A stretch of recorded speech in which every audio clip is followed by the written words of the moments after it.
How Not to Suck at Life, 89 Tips for Teens, Connor Boyack. We're going to go over, they're not numbered, but I think this is number one, two. This will be 4 and 5. We're going to go over 4 and 5. That took a long time for me to get to that. Put compound interest to work.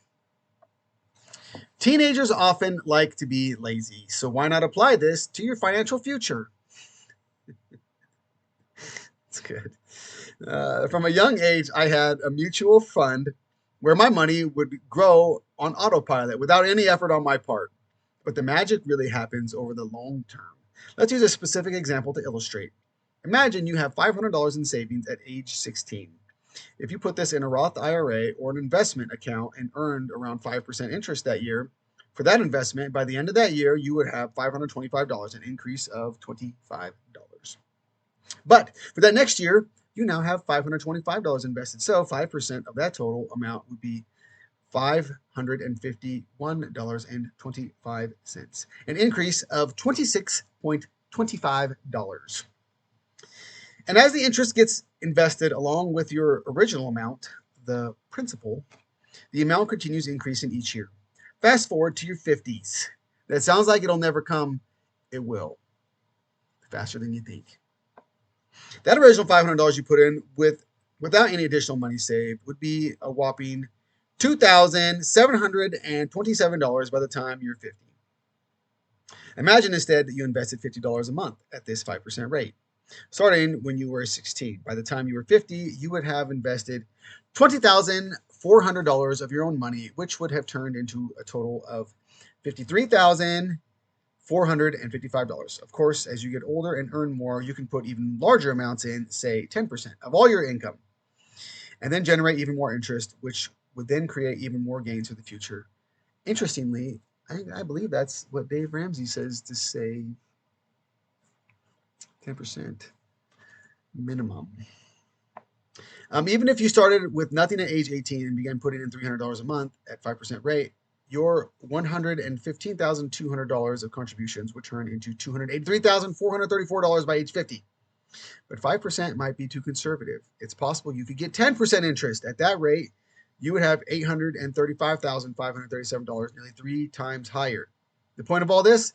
Compound interest basically helps you earn free money. Plan wisely with your parents now. You could easily be a millionaire by the time you retire. Set aside a portion of your earnings and let compound interest go to work for you.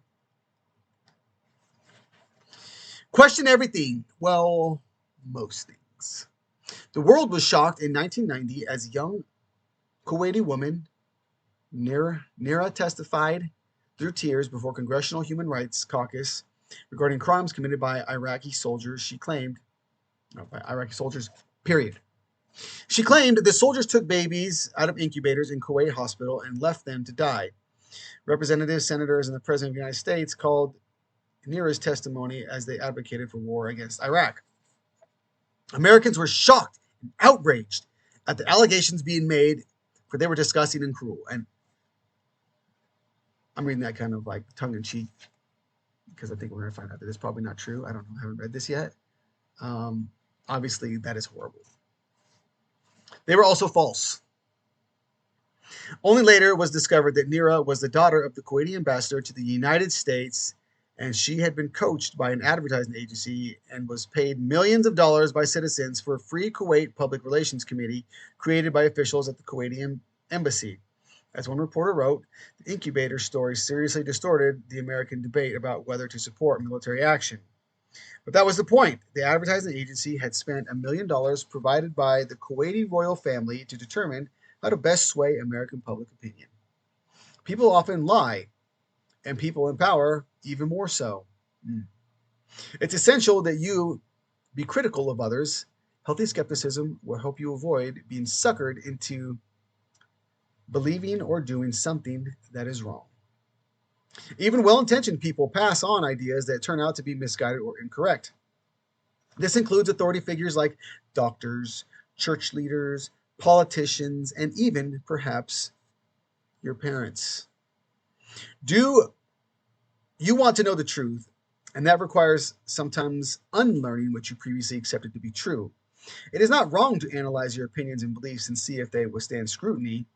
The status quo isn't inherently right.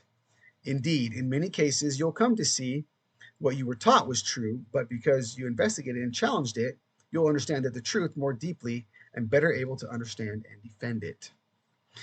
The world is full of manipulators, deceivers, and well intentioned ignoramuses spreading their confusion as fact. Avoid their traps and question what they say. Questions what they say. I go with that one too. Questions it. Questions what people say is obviously. Yeah, so schools these days often, most times, they don't teach you how to think and how to question and how to find out if one's true, if something's true, or how to base your opinion on something. Oftentimes, they just teach you what they believe you should think, which is, as they say, south of the border, no bueno. That's not good. You got to learn how to think and analyze things and come up with. I'll tell you, finding out what's true these days, we have more information, more access to information, and yet the truth is harder to find than ever, I think. So it's not saying question everything your parents say, but at some point in your life, you're going to get to a point where you're going to have to find out how you're going to live your life, what's going to make you happy. And sometimes people think that happiness is over here, it's over there, it's over here, it's over there. It's not where I am. Those people, they don't find happiness because it's not in a place. You have to find out um, what makes you happy. And usually it's not super intuitive, I think, because oftentimes we would just want to be entertained and have fun. And in the end, that leaves us empty to do things that bring true happiness. I've gone on long enough. Have a good day. Love you.